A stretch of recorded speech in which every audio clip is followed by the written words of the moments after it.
Real Women of YouTube Veda Day 8. So, welcome to my cave. I know this is the same little background from where I do my makeup videos, but I'm in my cave today, which is literally a closet.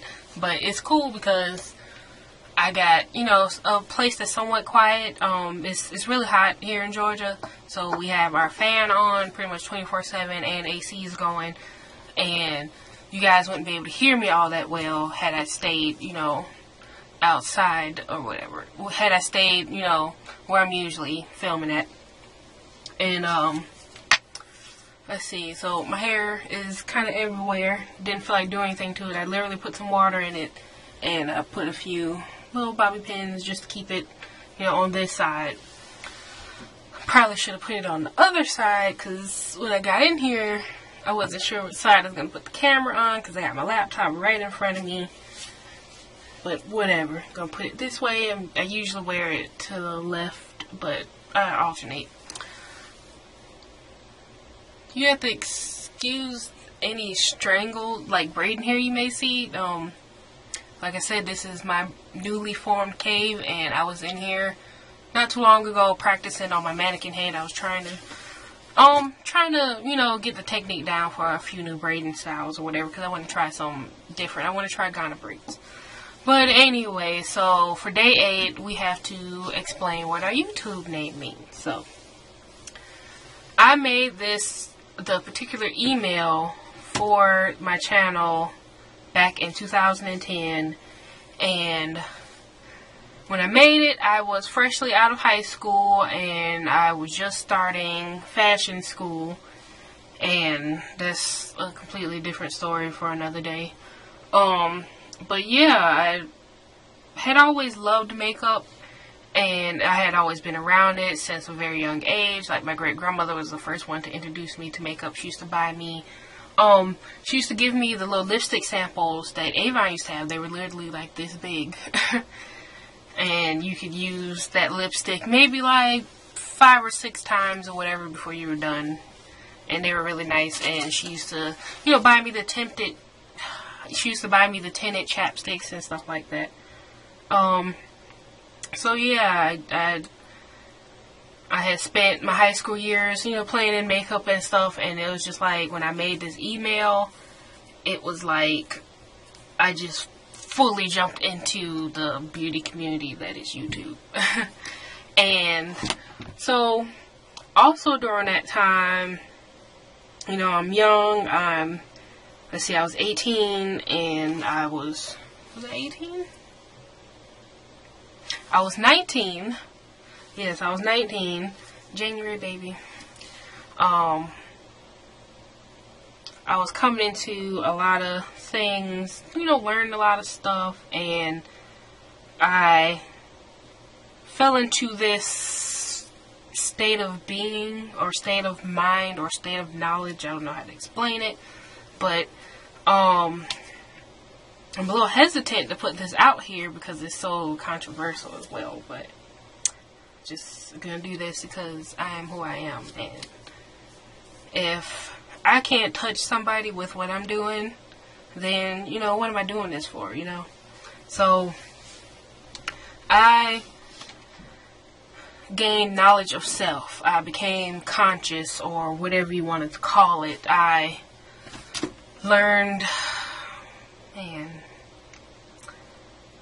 I learned myself, about myself, and I learned about my people and where we came from and who we really are. And what's going on right now is craziness, you know? I just found out like an hour ago that another young black man was killed. Christian Taylor, I believe. I hope I'm saying his name. I hope I got the last name right. But, yeah, I found out that he had got in a car accident and had crashed into a car dealership, and he didn't even, that's way off the point.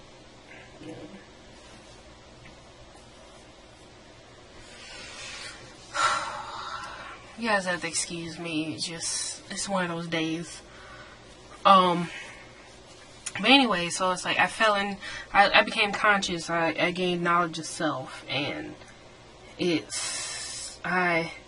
I say knowledge of self and consciousness, I mean I am consciously, my mind is linked into the problems that are going on in our black community, and it's linked into all the bullshit that is out there that the government feeds us. And it's some things, like, if y'all really thought about it, it would make sense. And a lot of things that is out in the media and the things that we're accustomed to, if you really think about it, you'll see that most of that shit doesn't make any type of common sense, or it's bullshit. You know, it's really fucking bullshit.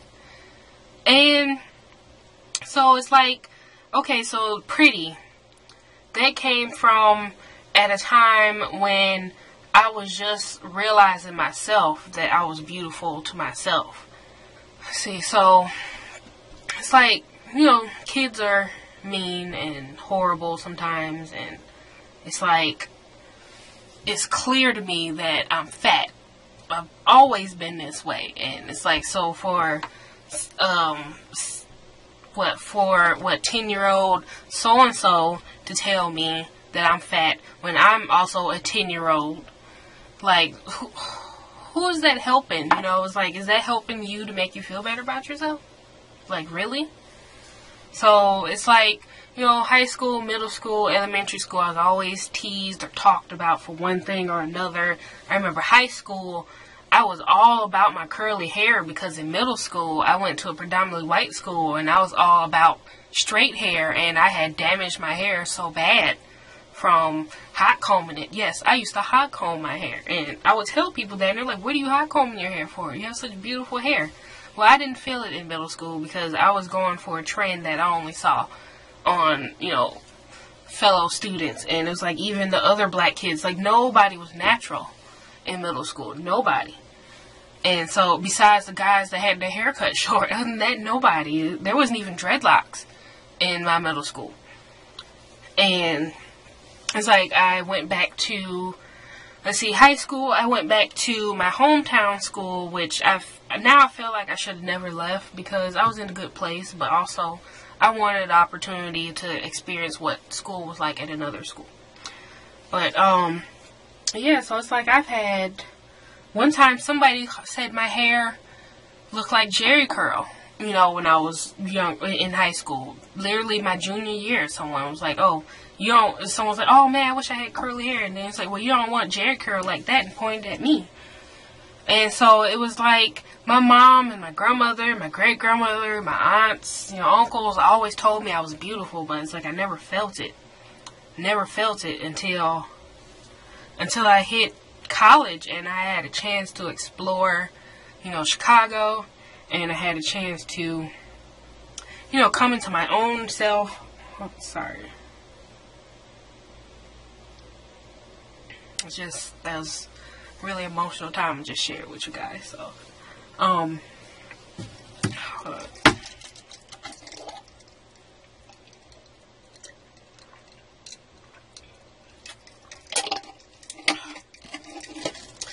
Drinking sweet tea out of a jar, because that's what country girls do. I am drinking Bigelow tea, Bigelow Earl Grey tea. And this is probably my favorite tea. I really love Bigelow's Vanilla Chai, but I think this is my favorite. Okay, so pretty came when I finally discovered myself, that I was beautiful to myself, and I was pretty. And it was like, every day I woke up, when I realized this, I woke up and was like, you're beautiful. Regardless of what anybody says or anybody tells you, you're beautiful. So that's where pretty comes from. And Nubian comes from what I was referring to before, my state of consciousness. I am a Nubian queen by my own right.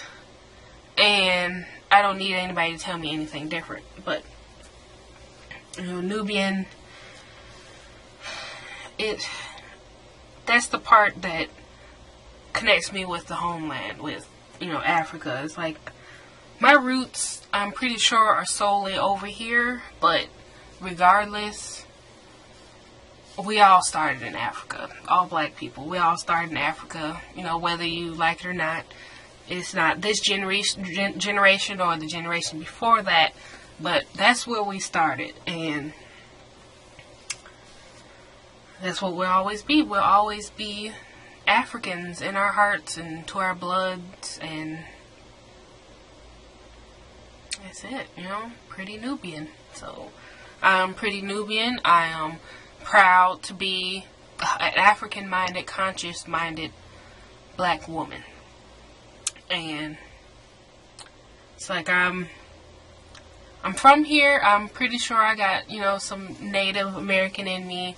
I'm not going to claim that because I don't have, you know, concrete evidence. I've never been the type, like, well, it's been a lot of times I'm like, oh, I'm mixed or whatever, or people like, oh, are you mixed because of my curly hair? And I'm like, yeah, probably, or maybe, or I don't know. And then just the last few years, I'm just like, no, I'm black. Why can't I be black with curly hair, as if all black people don't have curly hair? Like, we have curly hair. Mine is all different kinds of textures. It's some, you know, poofiness, and got some waves, and got some curls, and got all kind of stuff in here. It's, you know, so I really hope you enjoyed this video. It's a little all over the place, but I mean, it's a vlog. That's what happens, right? So, I'll give you a penny for your thoughts, so tell me down below what's up so I can make it rain pennies. Pretty Nubian out. Peace.